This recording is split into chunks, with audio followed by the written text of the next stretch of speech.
Untuk meningkatkan pendidikan, kualitas pendidikan khususnya di SMA Sutomo 1, dari kami Yayasan Perguruan Sutomo juga ambil andil besar, yaitu menyediakan fasilitas-fasilitas seperti lab bahasa, lab IPA, lab komputer, kemudian ada lagi multipurpose room, kemudian anak-anak kita itu sudah belajar dengan ICT.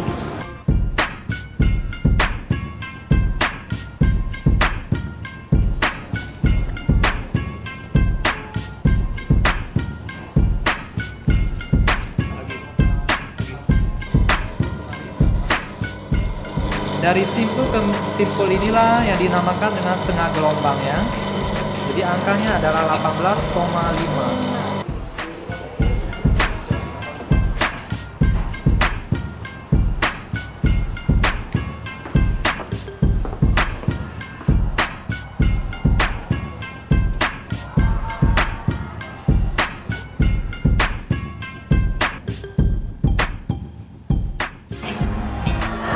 Guru-guruku pada jam istirahat atau sebelum masuk jam mengajar, mereka berada di ruangan ini.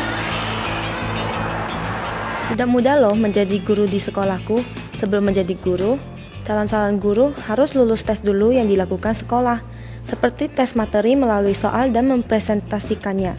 Tes lain adalah mengajar di depan kelas yang langsung dinilai oleh kepala sekolah, dan kami sebagai siswa juga mengajukan beberapa pertanyaan. Bila tidak terjawab, maka calon guru tersebut tidak diterima walau nilai tes soal dan presentasinya baik. Balikkan saja dia menjadi apa? Coba kita dengarkan apa komentar kepala sekolah kami, Ibu Emi, tentang guru profesional. Seorang guru dikatakan profesional apabila guru tersebut itu pertama, bisa menguasai kelas dengan baik, bisa berinteraksi dengan siswa dengan baik, bisa menyampaikan materi pembelajaran dengan tuntas dan si siswa bisa menerimanya dengan mudah. Yang keempat itu merupakan suatu kewajiban setiap guru yang profesional. Mereka juga harus membina moral dan mental mereka sehingga siswa kita itu bisa menjadi manusia yang baik, manusia seutuhnya. Setelah diterima, tidak berarti semuanya menjadi makin mudah loh. Malah semakin berat, karena di sekolahku ada yang namanya kegiatan team teaching yang dilakukan setiap minggu. Salah satu kegiatannya adalah pembuatan soal siswa. Jadi proses ujian di SMA Sutomo 1, sebelum ujian mereka berembuk apa sebenarnya topik yang harus diujikan kepada siswa. Usulan Bapak, coba dulu lah Pak, lihat di bab 1 itu materinya kita yang akan membicarakan, jangan terlalu jauh sekali pendalamannya. Tapi bentuk soalnya tidak kasih tahu sama ketua anggota tim teaching itu. Nanti ketua tim teaching akan tulis apa-apa-apa, mereka langsung tanda tangan bahwa mereka sudah setuju, itulah bahan yang akan diujikan. Dan 2 minggu sebelum hari H, kisi-kisi itu diumumkan di papan pengumuman supaya semua siswa tahu apa bahan ujian mereka. Pada hari H itu, ketua tim teaching sesuai dengan jadwalnya, misalnya matematika, guru matematika langsung serahkan soalnya. Sampai di sini waktu saya cetak soal itu ada tertulis berapa jumlahnya. Biasanya kita cuma lebih 5 lembar aja. Jadi waktu kita bagi-bagikan ke kelas itu, kita hitung setiap mark itu sudah ada tulis jumlah soalnya. Nanti sisanya harus tetap pas 5 lembar. Setelah demikian, anak-anak itu 7.30 sudah siap, mereka duduk di dalam ruangan. Pengawas itu datang ke ruangan itu hanya membagi LJK, LJU-nya, sama absensinya. Dan setiap ruangan itu hanya 20 siswa saja. 15 menit kemudian soal sudah selesai dicetak.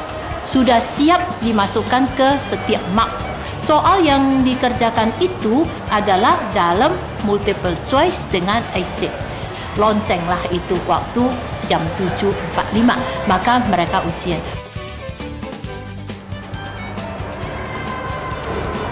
Yang menarik dari sekolahku adalah soal ujiannya. Soal ujiannya tidak pernah diulang 2 kali, walau bahasa materinya sama dengan yang tahun lalu. Biar up to date gitu loh.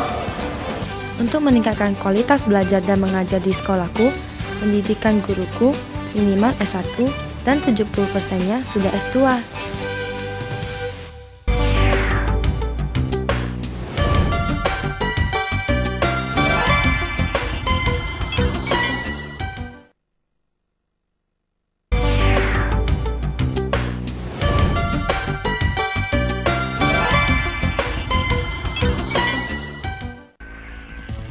Selain itu, guru-guruku juga diwajibkan menggunakan infocus yang telah disediakan sekolah ketika mengajar di depan kelas. Di sini, gas spektrum di sini.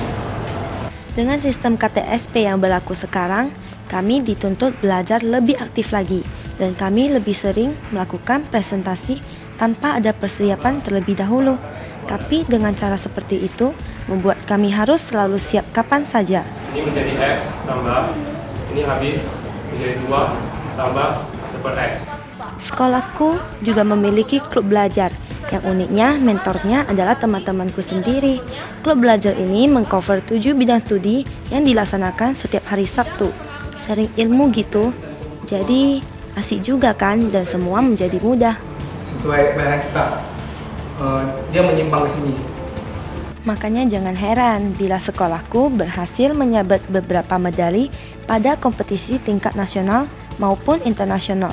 Enggak nyombong loh, kami menggunakan 4 bahasa dalam proses belajar mengajar, yaitu bahasa Inggris, Today's our debate is limited in Indonesia. bahasa Mandarin, 大家好，我是 Jeffrey Nado， 我是苏多姆学校高中3年级的学生。 bahasa Indonesia tentu saja, Dibagi lagi menjadi inter dan extern. dan bahasa Jepang. 美味しいですね、ジェシカさん。何が好きですか？はい、大好き